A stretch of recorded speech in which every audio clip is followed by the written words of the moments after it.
Сәлем достар, сіздермен Дикодон. Бүгінгі видеода жаңадан бастап жатқан видеографтарға топ 3 қолжетімді бағадағы камераларды таңдайтын боламыз.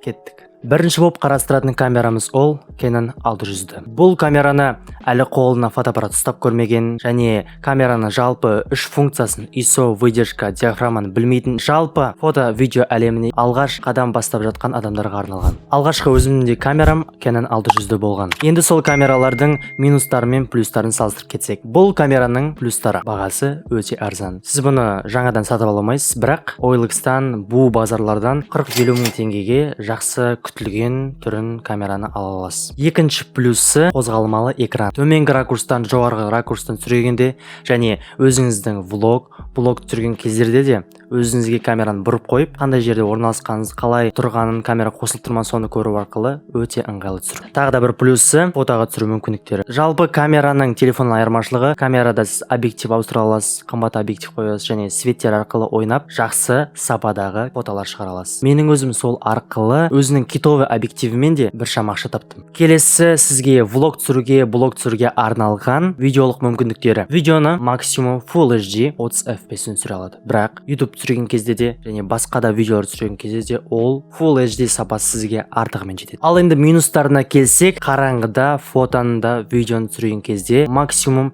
400 ISO-ға қоя аласыз. Одан жоғары қойсаңыз өте көп шум. Прям өте көп шум. Соңғы минустардың бірі менің ойымша ол камераның автофокусының нашарлығы. Автофокус бар, бірақ жоқ деуге де болады. Өйткені ол автофокус өте жаман сапада. Одан да ручной фокус қойып видео түсірген, фото түсірген өте ыңғайлы. Ал екінші камерамыз ол Sony A6000. Бұл камера 600-ға қарағанда жылы бойынша әлде қайда жаңа және жақсырақ түсіреді. Сол 600-мен салыстырған кезде қараңғыда видеоны да фотоны да өте жақсы түсіреді. Өйткені сіз ISO-ны қараңғы кезде 3200-4000-ге дейін қоя аласыз. Видео характеристика жағынан да бұл камерамен сіз Full HD 60 FPS-ға дейін түсіре аласыз. Автофокус жағынан да Canon 600-дан бұл камера жақсырақ, өйткені көз арқылы дәлме-дәл фокус жасай алады. Тағы да бір заманауи функциялардың ішінде Wi-Fi, NFC арқылы сіз өзіңіздің жаңа видео форматтарыңызды, фотоларды телефонға аз уақыт ішінде жібере аласыз. Ол өте ыңғайлы. Бұл камераның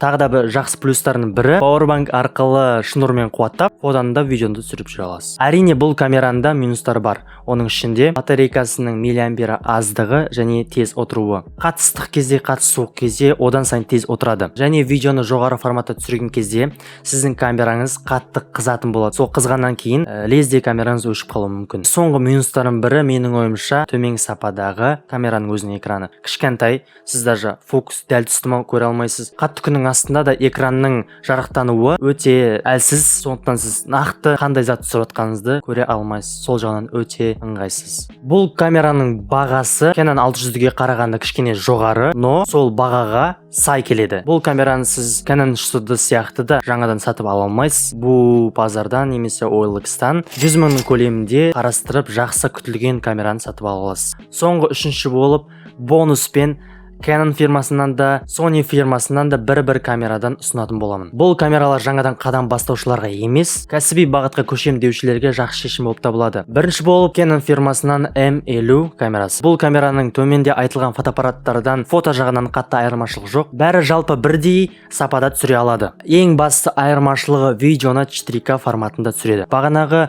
айтып кеткен заманауи функциялар, оның ішіндегі Wi-Fi, NFC және тағы да басқалары бұл камерада бар. Canon M50 камерасын сіз жаңадан 300 мың теңгенің шамасында сатып ала аласыз. Тура сол бағадағы категорияда Sony компаниясынан A6300 фотоаппараты. Оның алдында айтылған Sony A6000 камерасынан әлде қайда жоғары және біршама айырмашылығы бар. Оның ішінде жаңадан салынған 24 мегапиксельді матрица. Бұл матрица арқылы одан жоғары сападағы фотолар түсіре аласыз және қараңғы уақытта ISO-ның диапазонын сіз одан да жоғары қолдана аласыз. Жаңа үлгідегі автофокус. A6000-ға қарағанда автофокусы дәлірек және қателіксіз жұмыс істейді. Видео форматында да бұл камера 4K 60 FPS пен түсіре алады және оған қоса 120 FPS пен сіз баяу қимылдағы видеолар түсіре аласыз. Ең басты маған ұнайтын айырмашылықтарының бірі Sony 6300-ден бастап видеоны S-Log форматында түсіре аласыз. S-Log арқылы сіз өзіңіздің цвета коррекцияны жасап, сапалы видео шығара аласыз.